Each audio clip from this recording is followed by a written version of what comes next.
Coming to you live from digital address GA0993529 Kokomem Lakra on DSTV channel 421, Go TV World channel 144. On Facebook, Twitter and Instagram, we are Joy News on TV.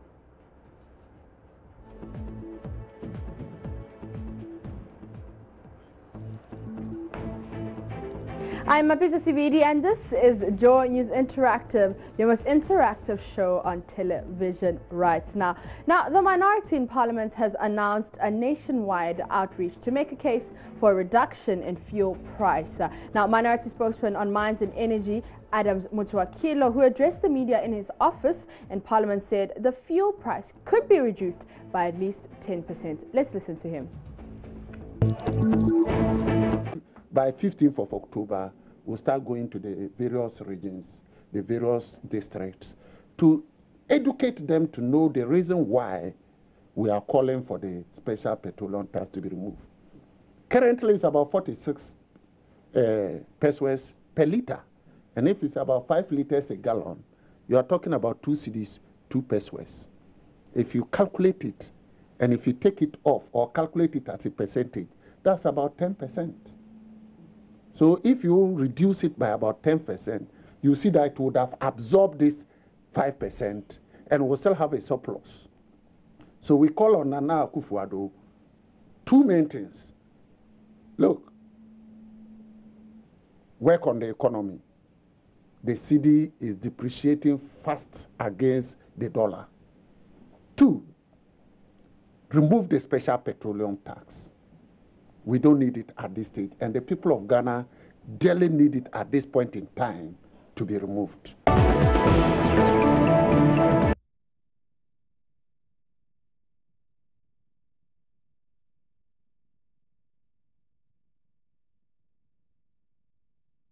Keep your messages coming on Facebook, Twitter and Instagram. We are Joy News on TV.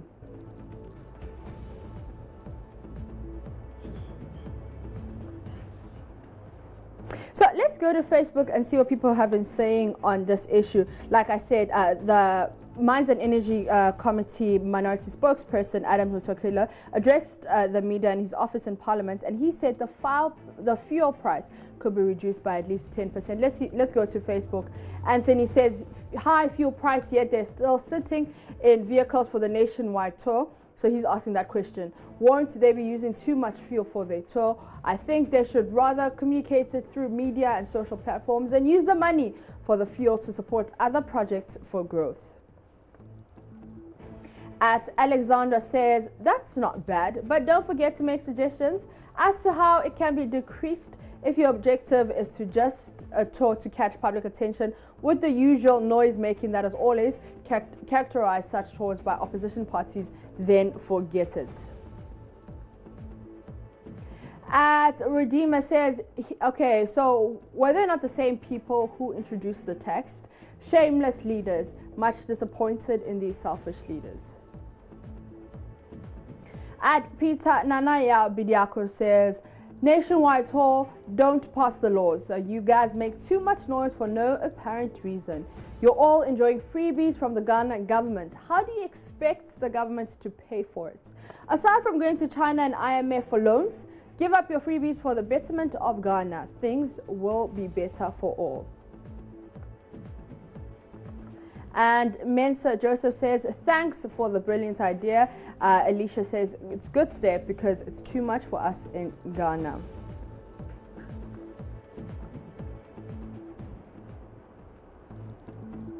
This one is from Nana, who says, the present government should take a look at that decision again.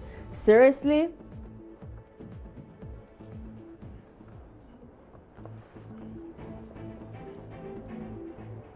Now, let's hear from the managing director of Engen Petroleum, Henry Akwaba, who says we can expect more increases as far as the cedi depreciates.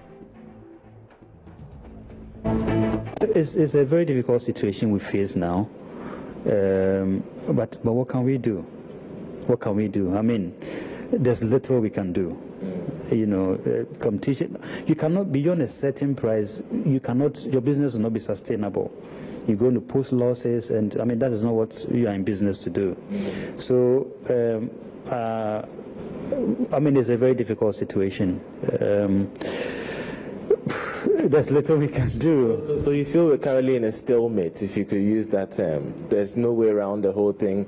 We're kind of locked up in a box. Well, if you look at the price build-up, again, there are levies and taxes built in there, and that is within the control of the government. So if there will be a consideration to now review some of these levies and taxes downwards, then that will some way somehow cushion the public and also give us some kind of level playing field. It's a very difficult situation that needs a broader view. I mean, all the stakeholders need to get around the table and decide whether we really want to continue with the deregulation policy, which again I've said has its own advantages and disadvantages. Several advantages, but the disadvantages we need to see how we deal with them as and when they arise.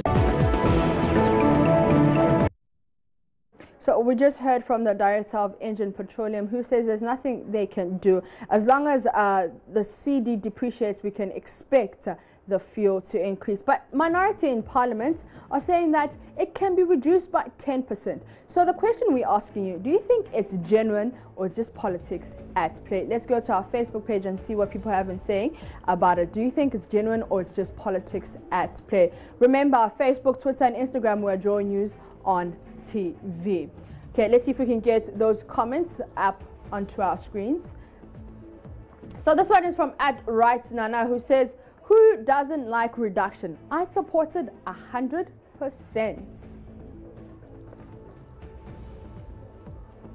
And this one is from Bio Jeremiah, who says, I'm also feeling the impacts of the fuel increase. I wouldn't say their call is not genuine, but politics, even though we also can't rule political motives out completely. If that levy has outlived its usefulness, it should be scrapped immediately. That the automatic adjustment formula is the cause of our downfall and should be abandoned. So Obama Pukasi says, I commiserate with the ordinary man on the streets and will not seek to justify the hikes in petroleum products, except to plead with governments to take a second look at deregulation formula and if possible scraps some more taxes on products. And he comes out to say that as for the minority, I don't want to hear their voices on this. James says, as far as we're feeling the impact of the percentage increases, anyone calling for a reduction is a good Samaritan. Increases in fuel prices affects a lot of businesses, transactions, including prices of consumables and general goods. This one is from @Steve Benya, who says, Masa, please give the government in power some space to rule the country. Ghanaians were patient with you for 8 years and we're watching this government too. When the time comes, the voters will definitely decide what to do, but not the way you shout. Time will tell. From Saratu, who says, we go show them in 2020, and Iban Hassan says, these people are always the best when they are in opposition.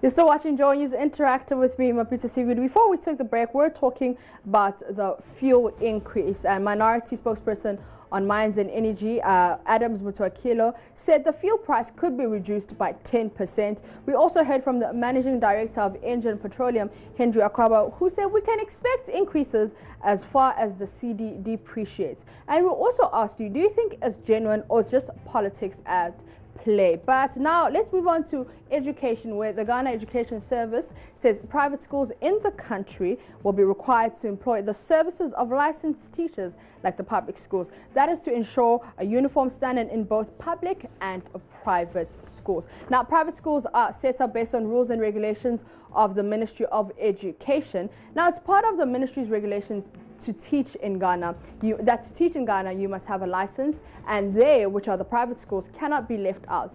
once they're providing education to Ghanaian children. And that's according to the chairman of the GES Council, Mr. Michael Nsawa, in an interview with Graphic Online. So you people have been talking a lot about this on our Facebook page. There's been a lot of commentary, but let's go to Clement Nilante, who says, Ghana Education Service, ha ha ha ha ha. After collapsing banks, you are now here to collapse private schools and our kids' education? And Al Hassan says, I guess they will pay them.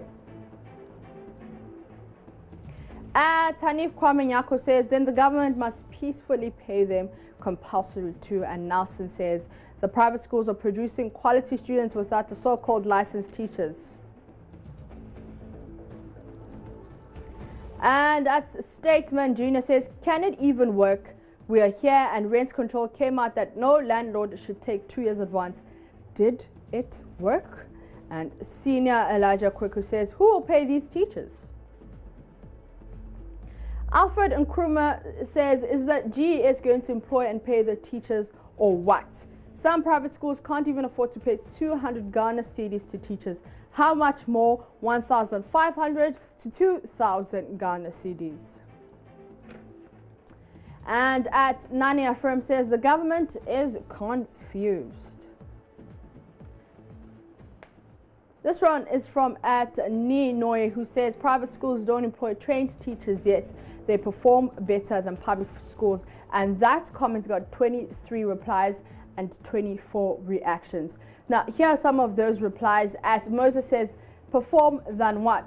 Go and see the type of papers they bought. Go to SHS and check their performance there. At D. Michelson says, did you teach at private schools when you completed high school? And Enoch says, perform far best, not even better than public schools. This one is from at Yao Afum, who says, not a bad idea. This will also reduce the unemployment rate. The government must ensure the private schools pay them better. I suggest this should also be applied to the private hospitals. They must be made to employ the licensed nurses and pay them better.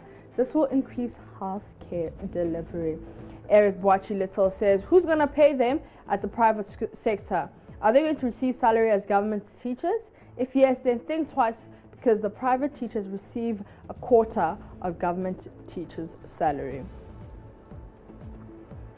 And okay, so this one is from Clement Ni, who says, Ghana Education Service, ha ha ha. After collapsing, you are now here to collapse private schools and our kids' education.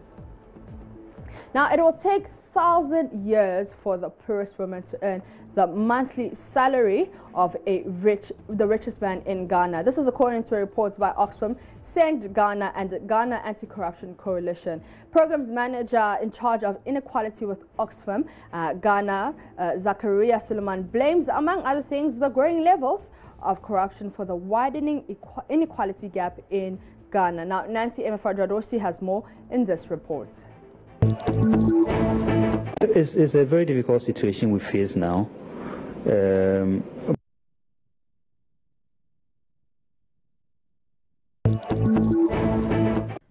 have been several concerns on the worrying trend of inequality in Ghana. A recent troubling research reveals it will take 1,000 years for the poorest woman to earn the monthly salary of the richest man in Ghana. What this means is that the income inequality gap is widening steadily. Programs manager in charge of inequality with Oxfam Ghana, Zakaria Suleimana, blames on poor public financial management and corruption. That finding buttresses the fact that men dominate our economy and men form the greater part of the richest people in Ghana. But we have identified 5 drivers of inequality, and the fact is that it is increasing. The first one is that our financial management systems are poor. Of course, we cannot forget about corruption. Meanwhile, governance expert Dr. Eric Ojosai has lashed out at politicians for doing little to bridge the gap between the rich and the poor, accusing them of constantly taking advantage of the poor to enrich themselves. There are people who are jailed for 8 years, for minor offenses, and then people who are able to steal and still walk free. just because some of the systems, they are able to pay very good lawyers, they are able to get, justice quickly, but the poor may not get the same. And it's also one of the issues of inequality that we have identified, so that it doesn't look like the system is set in place to favor others at the expense of the poor. Meanwhile, Executive Secretary of the Ghana Anti-Corruption Coalition, MFA Beauty Nate, has waded into the recent arrest of the 49-year-old man who allegedly stole 2 bundles of toilet rolls reserved for parliamentarians. According to her, there should be equality in justice system to ensure the politicians are also made to face the full rigors of the law when found culpable. The systems, they are able to pay very good law. Nancy MFA Dradose, Joy News.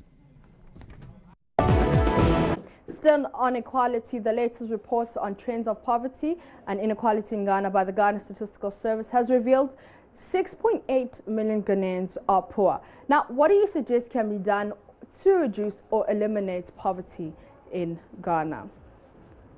The first thing we could do is to eliminate corruption. By corruption, I mean we should eliminate greed, because it's greed that breeds corruption in our society.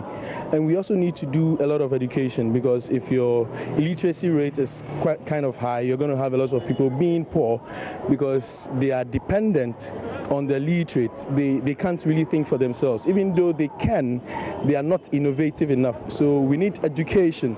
By education, I mean good quality education, not just some cheap, free education that everybody can afford, but the quality is also very important. There is a whole lot of intellects around who are not able to exercise their intellectuality because there's not job availability.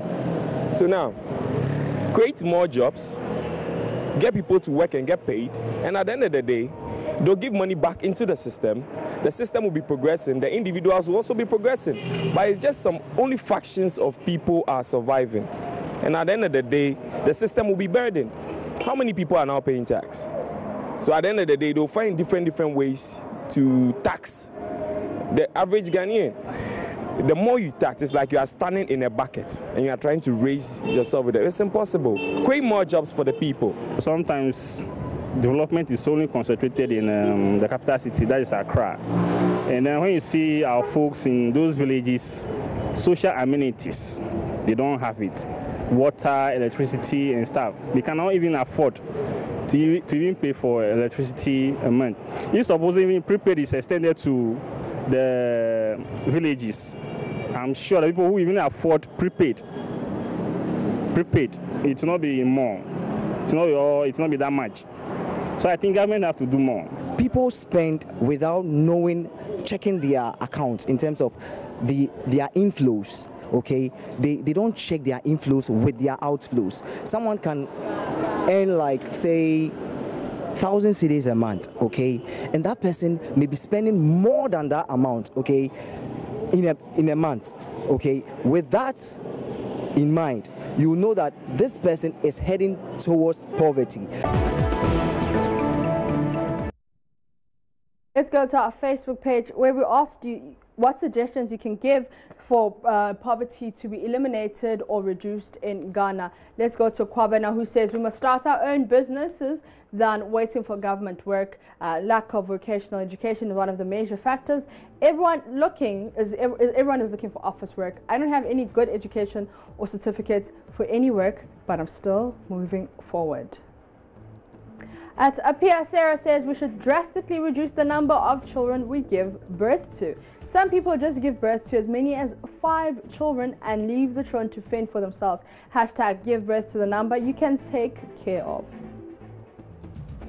Okay, so Kwame says what is going on in this country is ill-mannered politics. Everything is badly managed.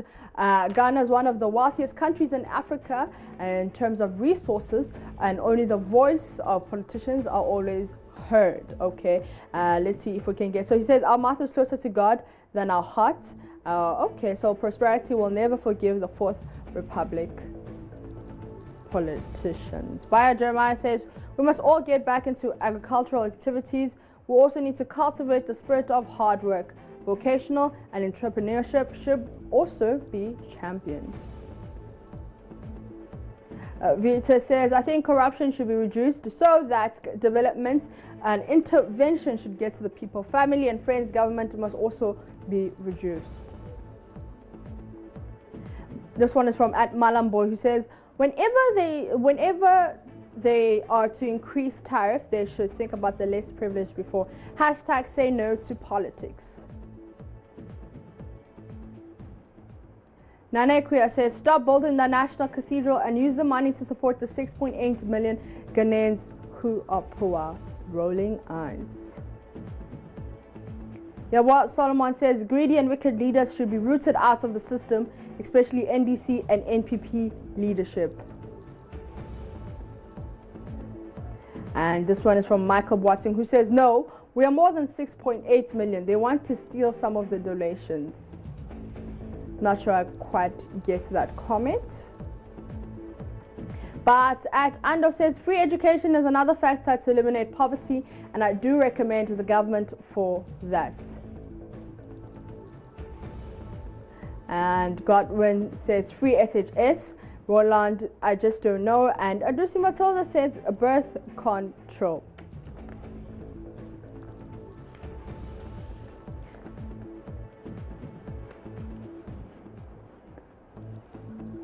It's been a fantastic edition of Joy News Interactive. So we dealt with some fuel price increases and where the Mines and Energy Adams, Mutuakila, who addressed the media in his office in Parliament, said the fuel price could be reduced by at least 10%. We also heard from Managing Director of Engen Petroleum, Henry, who says we can expect more increases as far as the CD depreciates. We also spoke with some education, and the Ghana Education Service says private schools in the country will be required to employ the services of licensed teachers. And we also spoke about inequality and how we can reduce poverty.